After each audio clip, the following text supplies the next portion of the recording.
वैशाख मास के शुक्ल पक्ष में आने वाली अति पावन अति मनोहर मोहिनी एकादशी जल्द ही हमारे समक्ष आने वाली है। इस एकादशी का महत्व क्या है और इस एकादशी का व्रत कब रखा जाएगा, सब कुछ जानेंगे आज की इस वीडियो में। आइए जानते हैं।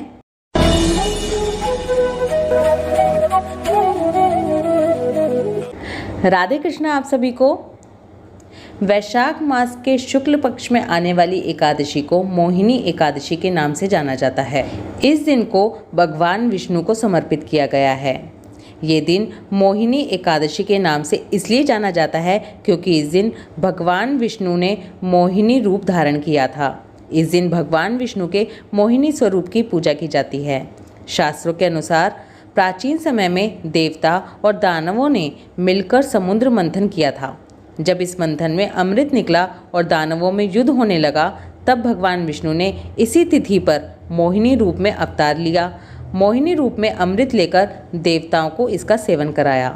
पद्म पुराण के अनुसार यही सवाल भगवान श्री राम ने त्रेता युग में महर्षि वशिष्ठ से पूछा था, जब उन्होंने कहा था कि वैशाख मास के शुक्ल पक्ष की एकादशी मोहिनी एकादशी होती है, जो कि सभी पापों का नाश करने वाली मानी जाती है। इस दिन विधि विधान के साथ पूजा करने से मनुष्य संसार की मोह माया से मुक्त हो जाता है। इसी दिन भगवान विष्णु के निमित्त व्रत रखने से व्यक्ति को हर तरह के मोह बंधन से मुक्ति मिलती है और जीवन में तरक्की मिलती है। ऐसा माना जाता है कि कार्य सिद्धि के लिए मोहिनी एकादशी का व्रत सर्वाधिक सिद्ध है। मन में सच्ची श्रद्धा लेकर विष्णु जी के इस व्रत को करने से आपकी सभी मनोकामनाएं पूरी होती हैं। मोहिनी एकादशी के व्रत के बारे में बताया गया है कि इस व्रत को करने से व्यक्ति के मन से सभी प्रकार के सांसारिक मोह समाप्त होने लगते हैं और ईश्वर साधना में मन लगने लगता है। पद्म पुराण में एकादशी की जो कथा मिलती है, उससे भी यही तथ्य स्पष्ट होता है कि मोहिनी एकादशी के करने से मोह का हरण हो जाता है।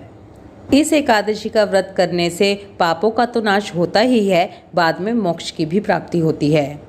इस संसार में आकर मनुष्य केवल प्रारब्ध के ही दुख नहीं भोगता, बल्कि वर्तमान को भक्ति और आराधना से जोड़कर अगले जन्म के भी प्रारब्ध इकट्ठे कर लेता है, जिससे कि उसके भविष्य का निर्माण भी होता है। एकादशी व्रत के महत्व से एक व्यक्ति के अच्छे भविष्य का निर्माण भी होता है। मोहिनी एकादशी का व्रत करने से, भगवान विष्णु की आराधना करने से जहाँ सुख समृद्धि मिलती है, वहीं दूसरी तरफ शाश्वत शांति भी प्राप्त होती है। स्कंद पुराण के अवंतिका खंड में क्षिप्रा नदी को अमृतदायिनी और पुण्यदायिनी कहा गया है।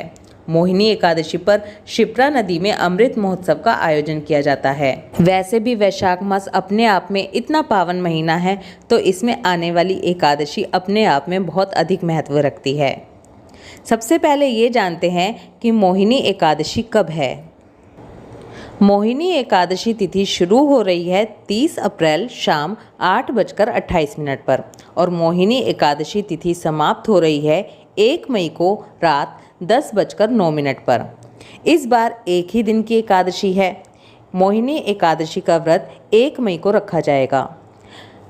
बांके बिहारी जी वृंदावन, इस्कॉन टेम्पल, राधा रमन मंदिर, गौरिया मठ, खाटू श्याम जी मंदिर, सभी जगह 1 मई को ही मोहिनी एकादशी व्रत का पालन किया जाएगा।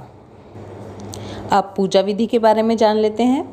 सभी एकादशियों की तरह मोहिनी एकादशी के जो व्रत के नियम होते हैं, वो दशमी तिथि से ही शुरू हो जाते हैं। वैशाख का महीना चल रहा है, सब लोग वैशाख स्नान का पालन कर रहे हैं, लेकिन जो लोग ऐसा नहीं कर पा रहे हैं, वो एकादशी के दिन सुबह जल्दी उठकर स्नान करें। एकादशी के दिन से ही वैशाख के अंतिम 5 दिन भी शुरू हो जाएंगे। वैशाख के अंतिम 5 दिनों का क्या महत्व है, इसमें किस तरह से पूजा करनी है और क्या क्या करना है, इन सब की एक डिटेल वीडियो जल्दी ही चैनल पर आने वाली है। एकादशी के दिन सुबह ब्रह्म मुहूर्त में स्नान करेंगे। अगर किसी नदी पर जाकर स्नान कर सकें तो इससे अच्छी तो कोई बात ही नहीं है, नहीं तो नहाने के पानी में थोड़ा गंगा जल और तिल मिलाकर स्नान करेंगे। पूरे घर में गंगा जल के छींटे लगाएंगे। अपने व्रत का संकल्प लेंगे। सूर्य की पहली किरण के साथ सूर्य देवता को जल अर्पित करेंगे। भगवान विष्णु के साथ साथ माता लक्ष्मी की भी पूजा अवश्य करें। भगवान विष्णु को फल, फूल, नैवेद्य, सुपारी आदि अर्पित करें। भगवान को चंदन लगाएं। आपको याद होगा कि अक्षय तृतीया के दिन से 21 दिनों की चंदन यात्रा चल रही है। अगर आप रोज़ाना भगवान को चंदन नहीं लगा रहे हैं तो एकादशी के दिन चंदन सेवा ज़रूर करें। इससे भगवान को शीतलता प्रदान होती है। भगवान को तुलसी पत्र अवश्य अर्पित करें। मोहिनी एकादशी की व्रत कथा सुने, एकादशी माता की आरती करें, विष्णु सहस्रनाम विष्णु चालीसा का पाठ करें। जो लोग एकादशी का व्रत नहीं भी रखते हैं उन्हें भी एकादशी की पूजा, एकादशी की व्रत कथा, एकादशी की आरती ज़रूर करनी चाहिए। भगवान के द्वादशाक्षर मंत्र ओम नमो भगवते वासुदेवाय का जाप जितना हो सके उतना ज़्यादा करें। पूरे दिन मन में ये मंत्र चलता रहना चाहिए। भगवान विष्णु को रात्रि जागरण बहुत ही प्रिय है, इसलिए अगर हो सके तो एकादशी की रात्रि जागरण ज़रूर करें। आपको साथ ही साथ ये भी बता दूं कि वैशाख मास के शुक्ल पक्ष की द्वादशी का बहुत अधिक महत्व होता है।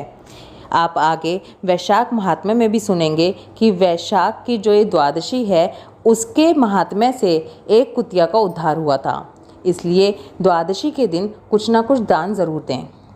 आपने अगर वैशाख मास में अभी तक कुछ भी दान नहीं दिया है तो आप अंतिम 5 दिनों में कुछ ना कुछ दान ज़रूर दें।